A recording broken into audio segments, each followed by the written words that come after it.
Hello and welcome to History of Dragon Ball. Today we are looking at why Planet Vegeta and the Saiyans have never been wished back.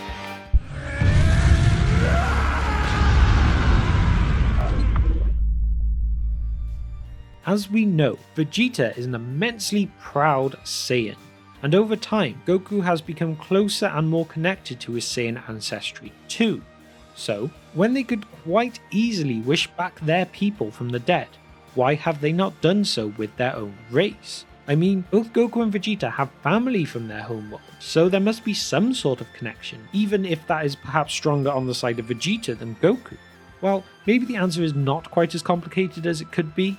After all, some would say it is pretty fair to say that they just do not care about Universe 7 Saiyans. But let's look a little bit more into it. If we first look at Goku, he was sent from the planet at such a young age, so he has no memories at all of his home world.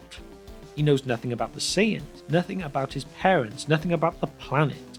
He only comes to learn what he does know from Vegeta in the future. So that means for over 20 years of his life, Goku assumed that he was just some kind of monkey boy earthling. Which, considering how he has friends that are things like a transforming pig, and the world is ruled by a dog, and he's been trained by a martial arts cat, it's not really too hard for him to believe that he was not from Earth. He did not really stand out as anything that different from other things on the planet. Then if we look at the first Saiyan that Goku ever has any contact with, being his brother Raditz, he stole Goku's son Gohan and went on to terrorize and attack his friends, all before even learning that this alien was in fact his older brother. Naturally, the pure-hearted hero that we know as Goku would want to reject this as his heritage based on the words and actions of his brother. He has no reason whatsoever to even slightly believe him, even denying that this person is even his sibling relation. It would take until space travel was a more common thing for him, and he and his friends have travelled to the planet Namek for Goku to really begin to accept all these stories might in fact be true. It was only from these pretty extreme events that the Saiyan raised on Earth would begin to slowly accept his heritage. And even then, it would not be until the end of the Dragon Ball Super Broly movie that Goku specifically has asked someone else, being Broly, to refer to him as his birth name of Kakarot. Which is a fairly big deal when you consider that Goku even had more of a kinship with the likes of Caulifla, Kale or Cabba, and never said this to them. Throughout all of his time, Goku never once tried to learn any more about his past, whether it be to learn anything about his actual family. Even if you argued that he had Grandpa Gohan as his paternal figure, so this would be why he's not concerned with the likes of Bardock. Goku never actually had a maternal figure in his life, unless at a stretch you want to count someone like Bulma, but personally I would not. But then what about Vegeta? Surely he is more likely to want to do this. Well, he has expressed during the series that he simply does not care about the Saiyan race being extinct.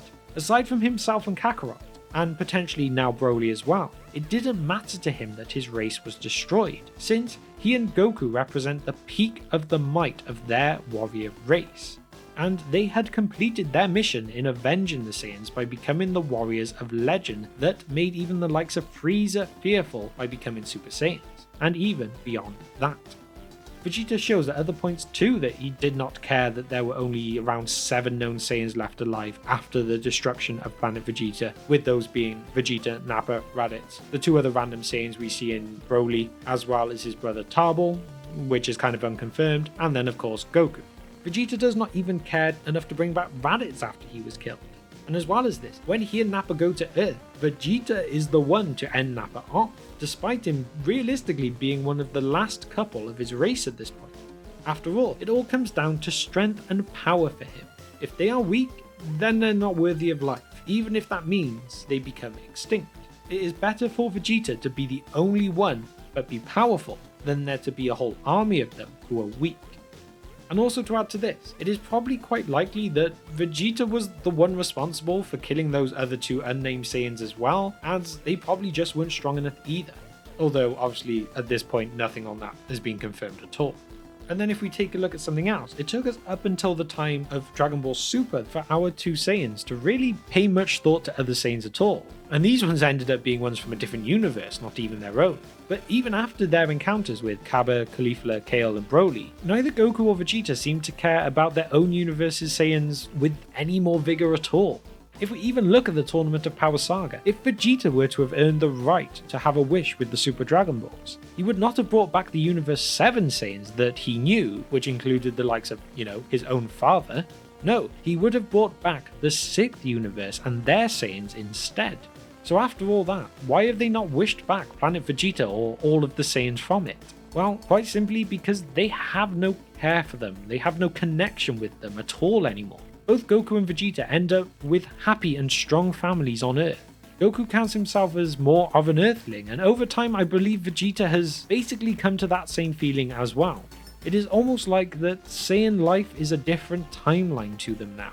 Yes, they can be proud and embrace their warrior race heritage, but that is no longer what could be considered as home.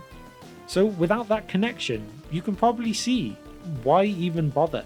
So I hope you enjoyed this little discussion video today, and as I end, I'd be very curious to know, are there any points that you think that I have missed from this video that you would like to add? And as well as this, would you like to see them one day bring back Planet Vegeta and the Saiyans from Universe 7? Let me know all your thoughts on these questions or anything else at all in the comments below. So thank you if you managed to reach the end of this video, please drop a like and comment on it if you did, as it would really help us out, and I will see you next time on History of Dragon Ball.